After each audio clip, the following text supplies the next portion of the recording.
Sustainable development has become the popularized expression for Agenda 21. Agenda 21 is the 1992 United Nations Rio Declaration on the Environment and Development. It is the agenda for the 21st century you're living in today. For a brave new world where everything that you cherished and held true will no longer exist. Agenda 21 defines itself as the comprehensive plan of action to be taken globally, nationally, and locally by organizations of the United Nations systems. It also elevates nature above man. And it contains something called the precautionary principle, where basically you're guilty until you're proven innocent. Sustainable development is the philosophy designed to bring human beings across the globe under the full control of a narrow human elite. It's a 40-chapter document to basically control the world. It's based entirely on socialist control mechanisms. Sustainable developers have designed a global movement coordinated through a global to local action plan to create world government in accordance with certain objectives. These objectives include an end to national sovereignty, the abolition of private property, the restructure of the family unit, and increasing limitations and restrictions on mobility and individual opportunity. The green goal includes the listings of what's not sustainable. A couple of the examples include private property. 728 lists fossil fuels. Golf courses and ski lodges are not. Consumerism. Irrigation is not sustainable. Paved roads. Commercial agriculture. Herbicides, pesticides. Elsewhere, it lists farmlands, pastures, grazing of livestock, and the family unit. The focus of sustainable development is the abolition of private property, societal undermining of the family, and abandonment of the constitutional protection of unalienable rights as described in the Declaration of Independence. You see, I sat on the Santa Cruz Agenda 21 committees. Now, this was a lot of crazy ideas. This was back in the mid-90s. Crazy ideas I heard. Mother Earth's surface wasn't to be scratched. Human beings were to be concentrated into human settlement zones. Educational systems were to focus on the environment as the central organizing principle. All aspects of life were covered. Well, I went to these committees at the request of some people who told me that I needed to understand what was going on, and I came back and I said, this is craziness. This is so silly. It has no chance of having any effect on our society. Well, I was wrong. The United States government's support for sustainable development, Agenda 21, is very clear. In 1992, while the Rio Conference was going on, George Bush, then president, was there where he executed the Agenda 21 protocols on behalf of the United States and brought it back to Washington, D.C. Within a year, Bill Clinton, by executive order, no congressional review, established the President's Council for Sustainable Development. In Santa Cruz, we've got a 2-lane freeway system.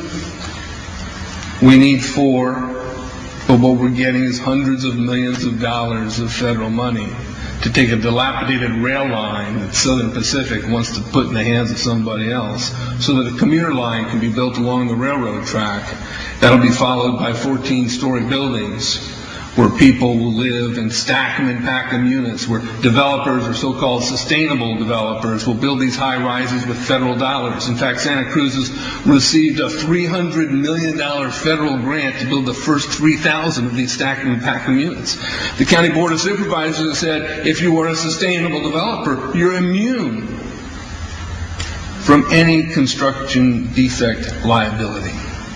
It's a partnership between selected developers building this new world order and the government using the American taxpayer dollars in order to do it.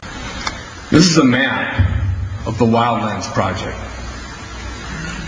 To explain the map, the red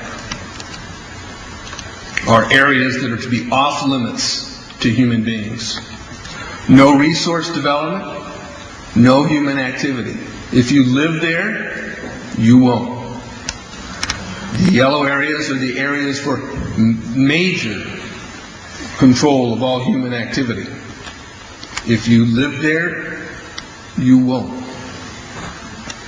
The black areas, the black dots, are the smart growth zones. That's where human beings are to be stacked and packed in small living units along rail tracks. The Smart Growth Program ultimately has jobs assigned and children cared for by the state. The question has been asked many times how the people who are perpetrating these things expect to do this and make it last. And the answer to that is that you steal a generation of children and you indoctrinate them so that they accept these ideas and they become global citizens in the coming global village. UNESCO came out and declared 2005 to 2015 the decade of education for sustainable development. But they go on to say that it will encompass the 40 chapters of Agenda 21. That is your federal national curriculum. The entire purpose of second grade social studies is to transfer loyalty from the family to the government and teach them about sustainable economic consumption. Students construct their own understandings of reality and realize that objective reality is not knowable. So why bother? The truth is, the truth which keep men free is being suppressed in order to prop up the attitude training agenda. And it moves on.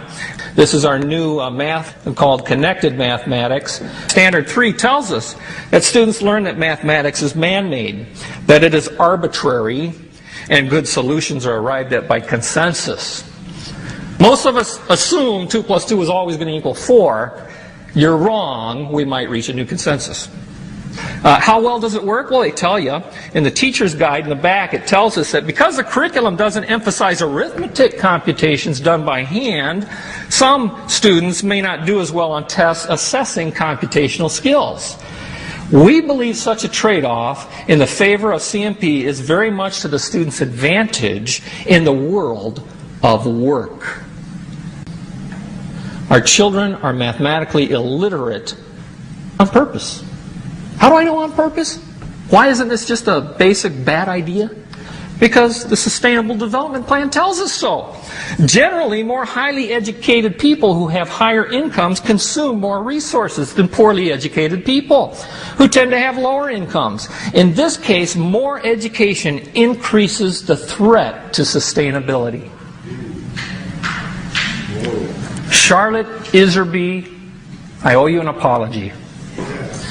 I did not believe for the longest time it was a deliberate dumbing down. I thought the dumbing down was a natural consequence of a bad idea. Folks, it's deliberate. It's deliberate. The sustainable globalist goal is the orchestration of a planned fall of American principles, values, and lifestyles. The effect on the average American will be devastating. With modernizing technology, the ordinary person will live without independence, privacy, or substantive rights. Another press conference that I attended was the ICLE group, the International Committee for Local Environmental Initiatives. It helps in the implementation of Agenda 21 in all of our local communities. And one of the speakers was a Harvey Reuven, who happens to be the vice chair of ICLE. And I asked him about the correlative rights that Americans derive from the United States Constitution and the Bill of Rights. And that, of course, is your individual liberties, your private property, your freedom of speech. I asked about it clashing with Agenda 21. And you know what his response was? Individual rights must take a back seat to the collective